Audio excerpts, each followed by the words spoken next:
YSR Congress party పాలనలో చూసాం మనం ఎంతమంది కూటమి నేతల మీద కేసులు పెట్టారు. అది కరెక్టా కాదా అనేది వేరే విషయం. చట్టం తన పని తాను చూసుకుంటుంది అని చెప్పి చాలామందిని అరెస్ట్ చేశారు, ఇబ్బందులు పెట్టారు, కొట్టారు, వేరే ట్రీట్మెంట్ ఉపయోగించారు అని చెప్పి కొంతమంది నేతలు కూడా ఆరోపణలు చేశారు. ముఖ్యంగా రఘురామకృష్ణరాజు లాంటి వాళ్ళు, అచ్చెన్నాయుడు, కొల్లు రవీంద్ర, ధూళిపాళి నరేంద్ర అండ్ దేవినేని ఉమా, కొమ్మారెడ్డి పట్టాభి వీళ్ళందరూ కూడా అరెస్ట్ అయ్యారు కదా. ఇప్పుడు టీడీపీ కూటమి అధికారంలోకి వచ్చిన తర్వాత కూడా వల్లభనేని వంశీని ప్రతిరోజు చూస్తూ ఉన్నాం. అతన్ని నందిగం సురేష్ 2-3 సార్లు అరెస్ట్ అయ్యారు. అండ్ పేర్ని నాని మీద కేసులు ఉన్నాయి, జోగి రమేష్ మీద కేసులు ఉన్నాయి. ఈ కక్ష సాధింపు రాజకీయాలు ఏంటి అంటే చట్టం తన పని తాను చూసుకోవచ్చు, కానీ ఉద్దేశపూర్వకంగా ప్రతిపక్ష నాయకుల్ని వేధించాలనే ఏదైనా కుట్ర జరుగుతోందా అప్పుడు కానీ ఇప్పుడు కానీ?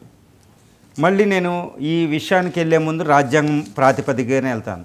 ఇక్కడ ప్రజాస్వామ్యంలో ప్రభుత్వం ప్రతిపక్షాల పాత్ర చాలా కీలకం. వీళ్ళు ఎంతసేపు రాజ్యాంగబద్ధమైన పాలన చేయాలి. మీరు విమర్శించుకున్నా, ప్రతి విమర్శ చేసుకున్నా అది రాజ్యాంగబద్ధంగా సాగాలి. ప్రతిపక్షాలు విమర్శించాలి, ప్రభుత్వాన్ని విమర్శించాలి, అది కాన్స్టిట్యూషనల్ డ్యూటీ. ఇది విమర్శిస్తుందని ప్రభుత్వం ఎప్పుడు కక్ష సాధింపుకి వెళ్తే అది ప్రజాస్వామ్యం కాదు, రాజ్యాంగ పాలన కాదు. ఈ విషయంలో ఎవరికి తీసిపోనట్టు వైసీపీ పాలన మీరు చెప్పినట్టు రఘురామకృష్ణరాజు గారు అయితే ఏంటి, ఆయన లాకప్లో ఆయన టార్చర్ ఏంటి అంటే అన్కాన్స్టిట్యూషనల్ అని చెప్పొచ్చు. చాలామంది జైలుకు కూడా వెళ్ళారు. ఆ విషయంలో ఇక్కడ కనపడుతుంది. రఘురామకృష్ణ విషయంలో ఆయన ప్రజాప్రతినిధి ఎంపీ అయినా దేశంలో సంచలనం అయిపోయింది ఆ కేసు. తర్వాత ఒక్కొక్క కేసు దేవినేని ఉమా అని ఒక్కొక్క కేసు వెళ్ళి ఫైనల్గా గవర్నమెంట్ ఇంక ఎండ్ అయ్యే దశలో చంద్రబాబు నాయుడు గారే రాజమండ్రి సెంట్రల్ జైలుకి వెళ్ళే పరిస్థితి వచ్చింది. అక్కడ రాజకీయ కక్ష అనేది కనపడింది. రాజకీయ కక్ష అనేది, ఇల్లీగల్గా అరెస్టులు అనేవి, లాకప్లో బెయిల్ కొనసాగకపోవడం, ఇవన్నీ కొనసాగినాయి. ఈ విషయంలో నేను కాదు కదా ఎవ్వరూ కూడా దాన్ని తిరస్కరించలేదు.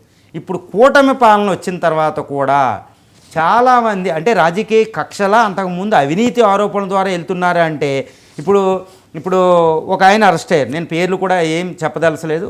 అరెస్ట్ అయ్యారు. ఆయన అరెస్ట్ అయింది ఏంటి, ఒక మామూలు కాదు, కానీ అసలైన అవినీతికి సంబంధించిన బియ్యం అక్రమ రవాణా అయినా ఇంకా జైలుకి వెళ్ళాలి. అంటే రాజకీయ కక్ష ఇది ఏంటి. తర్వాత అడవులు పెద్దిరెడ్డి గారు వీళ్ళు ఇంకా జైలుకి వెళ్ళాలి. సజ్జల అటవీ చట్టాల ప్రకారం కేసులు అయ్యి, అంటే ఇవి రాజకీయ కక్షలు అనేది కాదు. ఇక్కడ ఏంటంటే ఎర్ర శాండిల్లో కేసులు పెట్టుకున్న వాళ్ళు, ఫారెస్ట్ చట్టాల ప్రకారం కేసులు నమోదైన వాళ్ళు, ఫారెస్ట్ ల్యాండ్ రికవరీ అవుతుంది, కానీ వాళ్ళు ఎందుకు జైలుకి వెళ్ళలేదు ప్రజలు చూస్తూ ఉంటారండి అది. తర్వాత బియ్యం అక్రమ రవాణా, ఇప్పుడు అక్కడ ద్వారంపూడి వీళ్ళ మీద ఆరోపణలు ఉన్నాయి, వాళ్ళు జైలుకి వెళ్ళారా లేదా. కానీ మామూలు కేసుల్లో క్రైమ్ కేసులు వీళ్ళు వెళ్ళిన వాళ్ళు వెంటనే జైలుకి వెళ్ళిపోతున్నారు రాజకీయ నాయకులు. ఇప్పుడు కొడాలి, తర్వాత ఇలా బాబా కొంతమంది ఉన్నారు, వల్లభనేని వంశీ వీళ్ళు. సో ఇది ప్రధానం అంటే ఈ అరెస్టులు అనేవి రాజకీయ అంటే రెడ్ బుక్ పాలన అనేది ఒకటి విమర్శిస్తుంది వైసీపీ పాలన. రెడ్ బుక్ అది కాన్స్టిట్యూషనల్. ఇది అసలు పబ్లిక్లో నేనైతే రాజ్యాంగబద్ధంగా చూస్తే రెడ్ బుక్ అనే పదం పలకకూడదండి.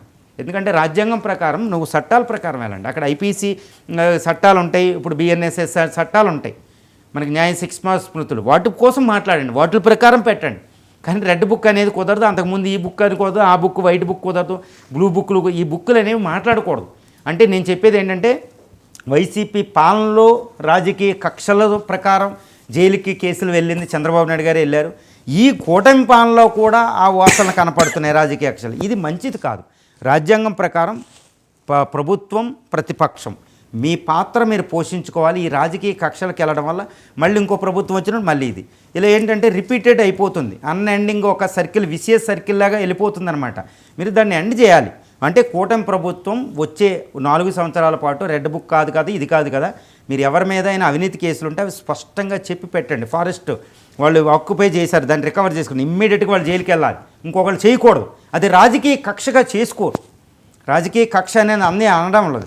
లిక్కర్ స్కామ్లో ఇన్వాల్వ్ అయిన వాళ్ళు తప్పు చేశారు, ప్రభుత్వానికి రావాలి, అది కరెక్ట్గా వెళ్ళేటట్టు చేయండి. అది రాజకీయ కక్షగా కనపడకుండా చేయాలి. అంతేగాని రఘురామకృష్ణ గారిలాగా రాజకీయ కక్షలాగా మాత్రం అది కనపడలే చేస్తే మాత్రం ప్రజలు గర్హిస్తారు. మళ్ళీ ఆయన ప్రభుత్వం వచ్చి నేను వచ్చిన తర్వాత మిమ్మల్ని జైలుకి పంపిస్తానని వైసీపీ అంటారు. ఇది ఎలా ఉంటుందంటే పాలన మీద దృష్టిని మరల్చడానికని ప్రజలు ప్రతి ఒళ్ళకి అర్థమవుతుంది. ప్రజలు చాలా తెలివైన వాళ్ళు, నేతల కంటే ప్రజలు తెలివైన వాళ్ళు. వాళ్ళ నాడి ఈజీగా పట్టుకుంటారు. వాళ్ళ నాడి ప్రకారం మనం వెళ్ళామనుకోండి రాజ్యాంగబద్ధంగా మంచిగా చూస్తారు. ఒక అద్భుతమైన ప్రజాస్వామ్య పాలనకి కూటమి ప్రభుత్వం మంచిగా వెళ్తుందని నేను ఆశిస్తున్నాను.